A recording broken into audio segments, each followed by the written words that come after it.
Salut les gars, bienvenue sur Racine en live. Alors, Pape Thiaw qui décide de régler ses comptes avec la Fédé, la Fédération sénégalaise de football.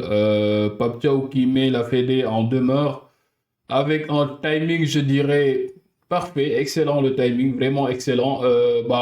Récemment, on a entendu que voilà, la Fédé aurait trouvé un accord avec Patrick Vieira, voilà, qui est pressenti comme nouveau sélectionneur de l'équipe nationale qui aura un contrat de 4 ans. Et tout ça, Pape Thiaw choisit le moment parfait, je dirais, pour finalement sortir parce que pendant tout ce temps-là, on attendait Pape Thiaw en fait. On attendait la sortie de Pape Thiaw après le fiasco de la Coupe du Monde, après que la Fédé ait voulu tout jeter sur son dos. On n'a pas entendu Pape Thiaw dire un mot.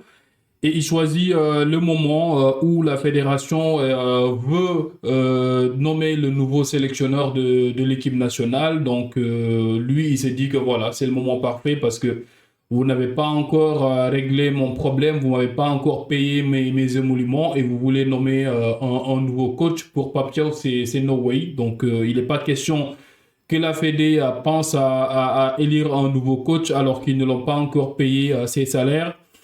Du coup, Pape Thiaw met en demeure la Fédé. Donc, on a un document sur lequel on voit que voilà, ils ont détaillé les montants que la Fédé doit à Pape Thiaw. Je vais vous le mettre à l'écran.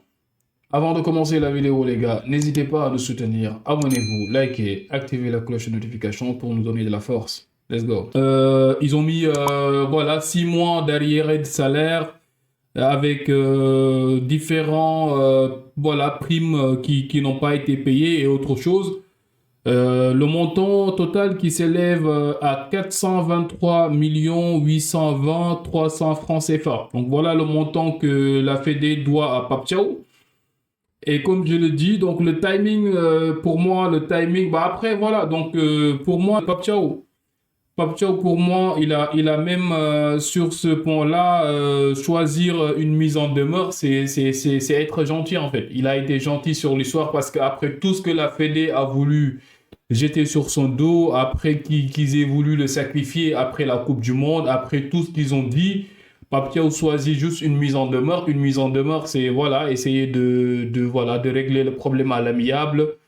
Voilà, essayer voilà, de dire payez-moi ce que vous me devez. Il va les envoyer un avocat et tout ça. Donc, ils vont demander de régler le problème. S'ils refusent à ce moment-là, ils vont amener le problème au tribunal. À ce moment-là, voilà, ça va être jugé et tout ça. Et ça n'arrange pas le cas du Sénégal parce que déjà, le Sénégal, on a 2 dossiers actuellement au TAS, au tribunal arbitral du sport. Actuellement, il y a le dossier entre le Sénégal et le Maroc. Il y a aussi le dossier entre la Fédé, donc l'élection de Abdoulaye Fall, entre Abdoulaye Fall et Madi Touré. D'ailleurs, ils ont dit que ce dossier-là, on doit avoir un dénouement très... Parce qu'ils avaient parlé du 21 août. Actuellement, on est quel jour? On est... aujourd'hui, on est le 16 août. Le 16 août, donc disons...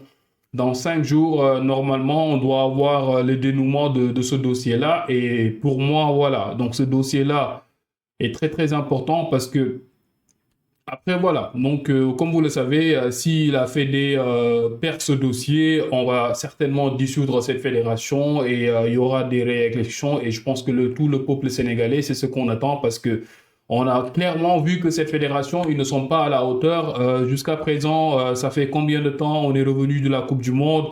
Le ministère qui refuse tout simplement de payer Pape Thiaw parce que eux, ils ont dit que ils n'ont pas accepté le contrat de Pape Thiaw. Ils n'ont pas été consultés. Donc voilà, eux, bah après moi, c'est le point en fait qui m'interpelle le plus sur ce dossier-là parce que il faut m'aider à comprendre en fait. Il faut m'aider à comprendre parce que le ministère en fait, le ministre du sport, ils sont au Sénégal pour faire quoi en fait? Quel est le travail du ministère au Sénégal? C'est pour régler les problèmes du sport sénégalais ou bien c'est pour jeter de l'huile sur le feu? J'avais déjà fait une vidéo où j'avais expliqué que j'avais dit que pour moi la théorie était la suivante, c'est qu'il ne voulait pas que Pape Thiaw parte parce qu'il y avait une promesse que le président avait fait à Pape Thiaw. Le plan était tout simplement d'attendre qu'ils aient les résultats de la tasse au sujet de l'élection de Abdoulaye Fall. Une fois qu'ils auront ces résultats-là, pour moi, il y a de fortes chances que, voilà, vu les derniers événements, que la Fédé saute et tout ça. Et derrière, après, si la Fédé saute, ils vont ramener Pape Thiaw à la douce parce que, pour moi, pourquoi? Quel est l'intérêt que le ministère refuse de payer, même s'ils ne sont pas d'accord sur les termes du contrat que la Fédé a signé avec Pape Thiaw? Quel est l'intérêt de tenir tout le peuple sénégalais en otage? Moi, je ne comprends pas. Dites-moi en fait, parce qu'eux, ils sont là pour régler le problème du football sénégalais. S'il y a un problème, ils sont censés gérer et veiller au bon déroulement du sport et du football sénégalais, ou bien du sport sénégalais en général.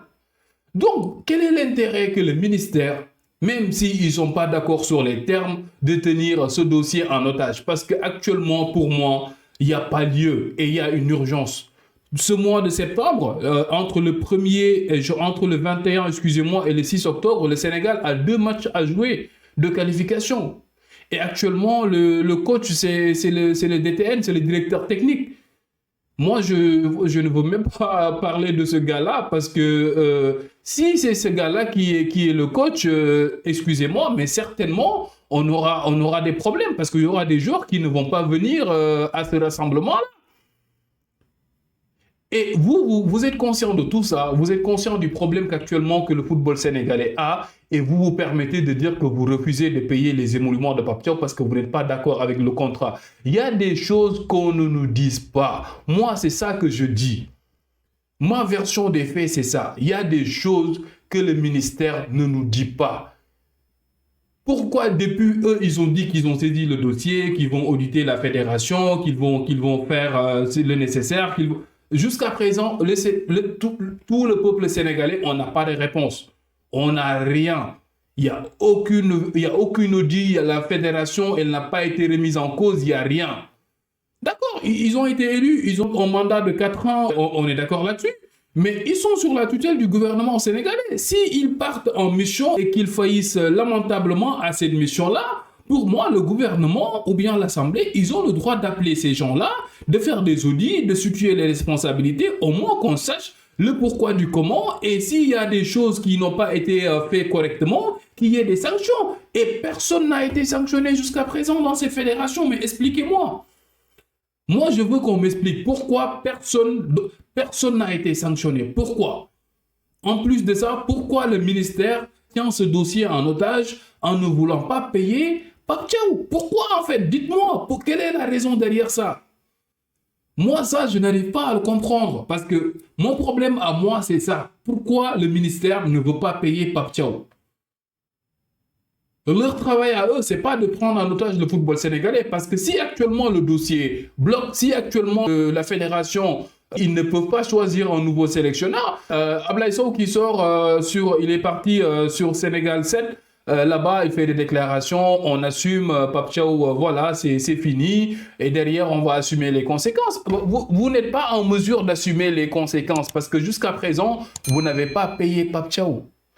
Et je pense que, quoi que l'on puisse dire, quoi que Pape Thiaw ait fait, effectivement, le Pape Thiaw a sa part de responsabilité sur cette situation-là. Tout ça, on est tous d'accord sur ce fait-là.